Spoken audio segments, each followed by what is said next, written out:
आज के इस वीडियो में हम आपको 9वां और 10वां अध्याय सुनाएंगे कार्तिक मास का। तो चलिए शुरू करते हैं। और आपको इस वीडियो में थोड़ी आवाज़ आ सकती है, तो प्लीज़ आप उस आवाज़ को इग्नोर भी कीजिएगा। तो चलिए अध्याय शुरू कर लेते हैं हम। महाराज पृथु बोले, हे मुनि श्रेष्ठ, आपने कार्तिक व्रत में तुलसी की मूल में विष्णु भगवान का पूजन कहा है। सो हे भगवान, मैं तुलसी के महात्म को पूछना चाहता हूँ। यह कहकर और किस प्रकार पैदा हुई वे सब कथा बताने की कृपा करें। नारद जी बोले, एक समय सब देवता व अप्सराओं के साथ इंद्र शिव के दर्शनों के लिए कैलाश की ओर गए। वहां उन्होंने एक भयंकर स्वरूप, भयंकर आंखें व बड़े बड़े दांतों वाला एक पुरुष देखा। इंद्र ने उससे पूछा कि तू कौन है और परमपिता शिवजी कहाँ गए हैं। बार बार पूछने पर भी जब उसने कोई उत्तर न दिया तो इंद्र ने क्रोधित होकर बड़ी शक्ति के साथ व्रज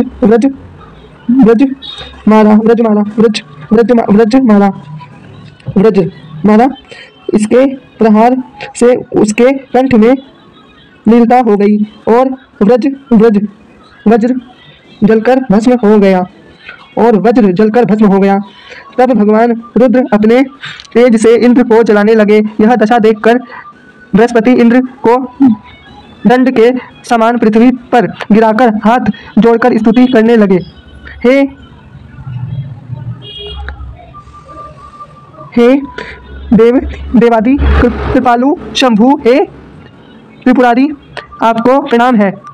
उनकी प्रार्थना से प्रसन्न हुए। तब ब्रह्मा जी ने कहा, हे भगवान इंद्र, आपकी शरणागत है, उसकी रक्षा करो और अपने नेत्र से प्रकट ज्वाला को शांत करो। जब बृहस्पति ने इस प्रकार प्रार्थना की तो रुद्र प्रसन्न होते हुए बोले कि तुमने इंद्र की रक्षा की, इसलिए तुम जीव कहलाओगे।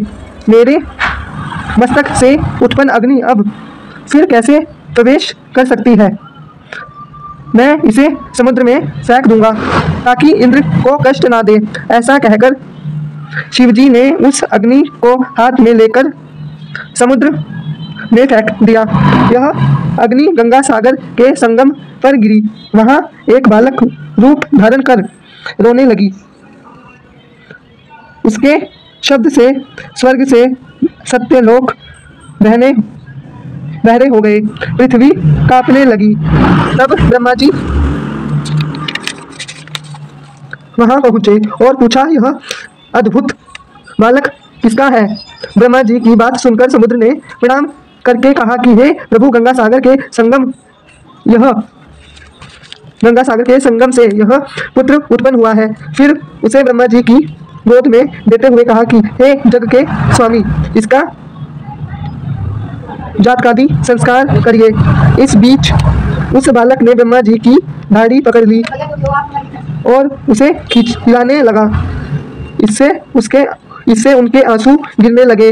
बड़ी कठिनता से वे अपनी दाढ़ी छुड़ाकर बोले कि समुद्र, इसने हमारे नेत्रों से जल निकाला है, इससे इसका नाम जालंधर होगा।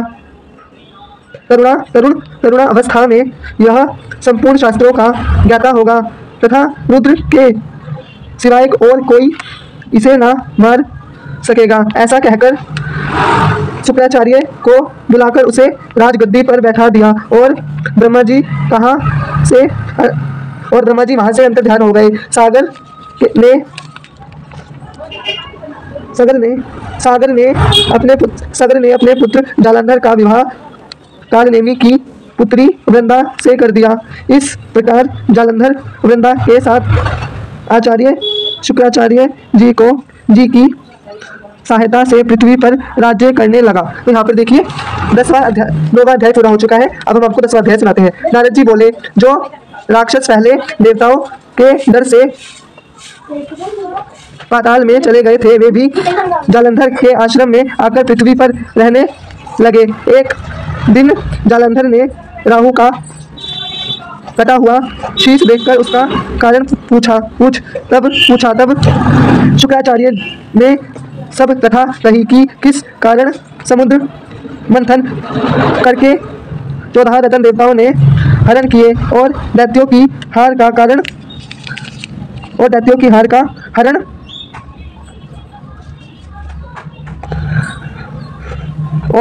हार का वर्णन किया। अपने पिता समुद्र का मंथन सुनकर वह बहुत क्रोधित हुआ और घसमर नाम का दूत स्वर्ग भेजा।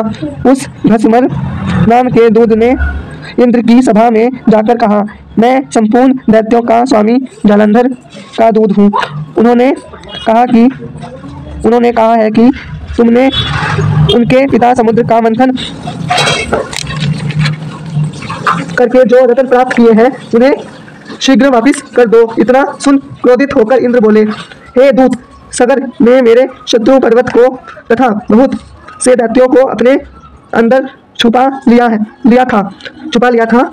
सगर के पुत्र शंकासुर ने भी वही शरण ली थी। इस कारण हमने समुद्र मंथन किया है। जब दूत ने यह सब समाचार जालंधर को सुनाया तब क्रोध से कांपता हुआ और देवताओं को जीतने का विचार किया। अत करोड़ों शुंभ निशुंभ आदि सभी दैत्यराज सेना लेकर आ गए और उन्होंने स्वर्ग में आनंद वन पर अधिकार कर लिया। सब देवता भी अस्त्र शस्त्रों से सुसज्जित होकर अमरावती से बाहर निकले और देवता और असुरों का युद्ध प्रारंभ हो गया। दोनों ओर के योद्धाओं के मरने से रुधिर की धारा बहने लगी तथा रणभूमि लाल हो गई। युद्ध में मरे दानवों को मृत संजीवनी विद्या के प्रभाव से शुक्राचार्य ने जीवित कर लिया। तब द्रोणाचल पर्वत की दिव्य औषधियों द्वारा बृहस्पतियों ने देवताओं को पुनः जीवित देख जालंधर ने शुक्राचार्य से पूछा कि हमारे द्वारा मरे हुए देवता फिर जीवित किस प्रकार हो गए। आपकी यह मृत संजीवनी विद्या तो अनंत सुनी ही नहीं गई। तब शुक्राचार्य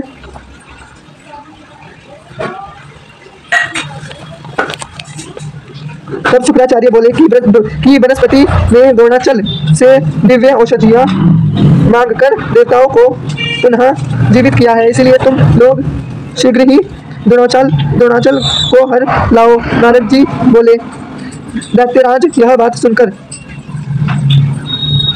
द्रोणागिरी को उठाकर समुद्र में फेंक आया और फिर युद्ध में आ गया। संग्राम में भरे देवताओं को देखकर वनस्पति जी फिर द्रोणाचल के पास गए, परंतु उन्होंने देखा कि द्रोणाचल को दैत्य हर ले गए हैं। यह जानकर बृहस्पति भय से व्याकुल हो गए और बोले, भागो, यह महादैत्य अंश से उत्पन्न हुआ है। इंद्र के उपद्रव करने से ही यह बना है। वनस्पति की यह बात सुनकर देवता भय से विचलित होकर 10 दिशाओं में भाग गए। सागर पुत्र जालंधर ने देवताओं को भागता देख शंख ध्वनि के साथ अमरावती पुरी में प्रवेश किया। उसके वहां जाने से इंद्रियादि देवता पीड़ित होकर सुमेरु पर्वत की गुफाओं में चले गए। इस प्रकार देवताओं को जीत वहां राज्य करने लगा।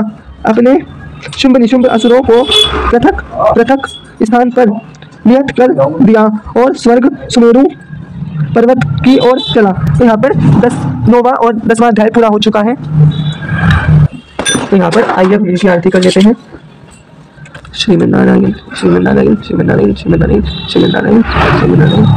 अब हम इनकी आरती करेंगे। श्रीमन्नारायण श्रीमन्नारायण श्रीमन्नारायण श्रीमन्नारायण श्रीमन्नारायण। तो यहाँ पर आपको कथा पढ़ते वक्त एक दिया जरूर जलाना है और दिया जलाने के बाद फिर आपको कथा पढ़नी है और आपको कथा पढ़ते वक्त अपने हाथ में तुलसी का पत्ता, तिल या मिश्री के दाने या आप गेहूँ रख सकते हैं, चावल भी रख सकते हैं अपने हाथ पर।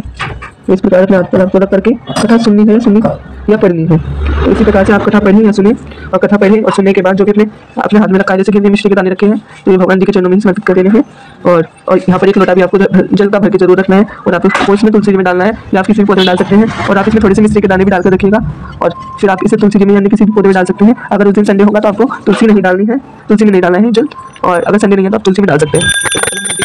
के बाद वीडियो को लाइक करें, शेयर करें, चैनल को सब्सक्राइब करना ना भूलें। फिर मिलते हैं वीडियो में, तब तक के लिए आप सभी को राधे राधे, जय श्री राधे, जय माता दी।